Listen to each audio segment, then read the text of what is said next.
Historia de la filosofía, por Nicolás Abagnano, volumen 3, 309, parte séptima, la filosofía entre los siglos XIX y XX, capítulo 15, el existencialismo, 840, el existencialismo como clima cultural.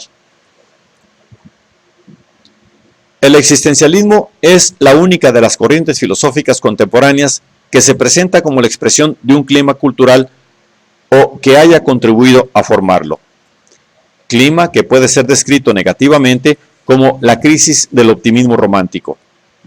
Este optimismo se funda en el reconocimiento de un principio infinito, razón, absoluto, espíritu, idea, humanidad, etc., que constituye la sustancia del mundo y que lo rige y lo domina, como rige y domina al hombre, garantizándole sus valores fundamentales y determinando su progreso infalible. El existencialismo considera al hombre como un ente finito, es decir, limitado en su capacidad y en sus poderes, lanzado al mundo, esto es, abandonado al determinismo del mundo que pueda hacer nulas sus posibilidades, y en lucha incesante con situaciones que pueden conducirlo al fracaso. Por estos aspectos, ya desde sus comienzos, el existencialismo se haya vinculado a ciertas manifestaciones literarias, en las que aparece más vivo el sentido de la problematicidad de la vida humana. La obra de Dostoyevsky y de Kafka son dos de estas manifestaciones. En efecto, en Dostoyevsky se puede descubrir siempre presente y operante el problema del hombre que continuamente elige las posibilidades de su vida, las realiza y las lleva a cabo cargando con el peso y la responsabilidad de esta realización. Pero hallándose de continuo más allá de esta realización, frente al propio enigma que resurge y se renueva, frente a otras posibilidades de elección y de realización. En Los hermanos Karamazov, el proyecto grandioso del gran inquisidor, que quiere hacer a los hombres esclavos y felices, cede ante el silencio y la mirada de Cristo, símbolo de aquella libertad constitutiva del hombre, de donde desciende todo bien y todo mal posible. En cuanto a Kafka, realiza en su obra el sentido negativo y paralizante de las posibilidades humanas, que Kierkegaard había ya puesto en claro. Toda la existencia humana se le muestra a Kafka bajo el peso de una inminente condena, bajo la amenaza inacible e inconcretable, pero cierta e insuprimible, de la insignificancia y de la nada. Amenaza que se interrumpe y se concluye con la muerte. Proceso. El tema de la inseguridad fundamental de la vida, contra la cual no valen reparos ni refugios, como para el animal de Tana.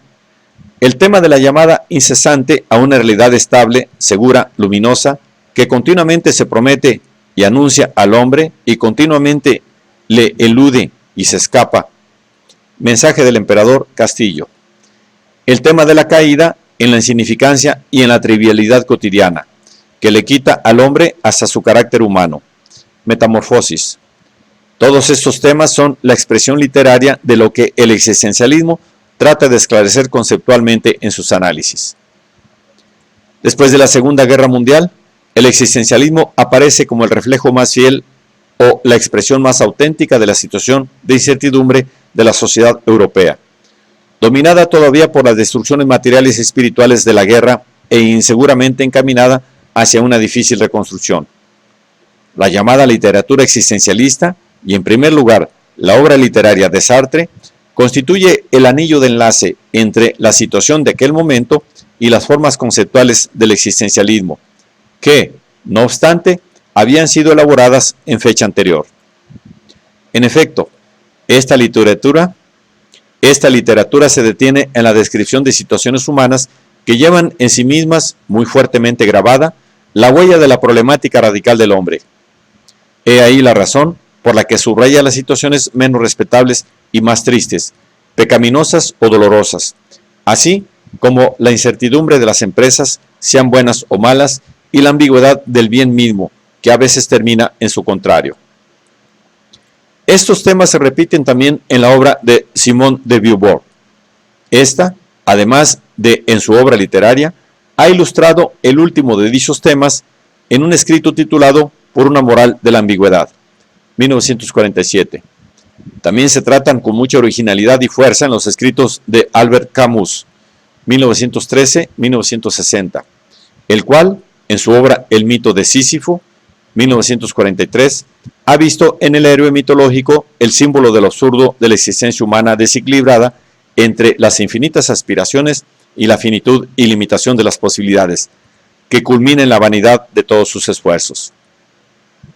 En El hombre en rebelión, 1951, Camus ha descrito en sus diversos aspectos la revolución metafísica, entendida como el movimiento por el cual un hombre se rebela contra la propia condición y contra toda la creación.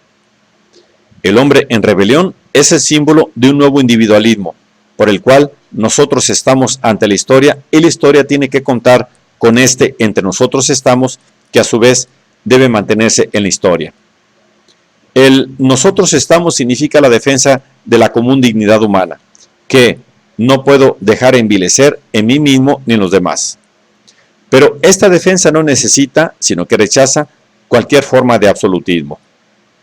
Por último, el uniforme existencialista, propio de algunas vanguardias juveniles, ha constituido en la posguerra, a pesar de sus formas superficiales y groseras, otro anillo de conjunción que ha servido, sobre todo, como protesta contra los valores tradicionales de la sociedad.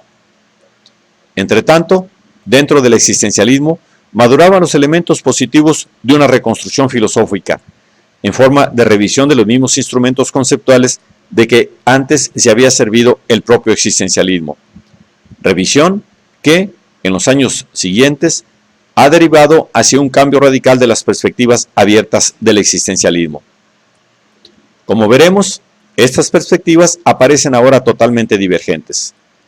El existencialismo se ha desarrollado, por un lado, como una metafísica ontológica u ontocosmológica, por otro lado, como espiritualismo radical, y en fin, por otro lado, como una forma de empirismo igualmente radical, por la cual la experiencia, entendida como existencia, ha perdido el carácter de inclusividad total y se ha convertido en abertura al mundo. En alguna de estas vertientes se puede descubrir un retorno, más o menos total, a una situación preexistencialista y a una renovación de tesis románticas. En alguna otra de estas tendencias se puede adivinar el encaminamiento hacia una filosofía que proyecte, sin optimismo ni desesperación, una forma más radical de la existencia humana en el mundo. Pero, en todo caso, el existencialismo ha servido para elaborar instrumentos conceptuales que han entrado en uso y que han dado prueba de su utilidad, y ha hecho sumamente improbable, con su insistencia en los aspectos negativos de las posibilidades humanas, el retorno a aquel optimismo indiscriminado que, en un reciente pasado, ha llevado a los hombres a las mayores catástrofes.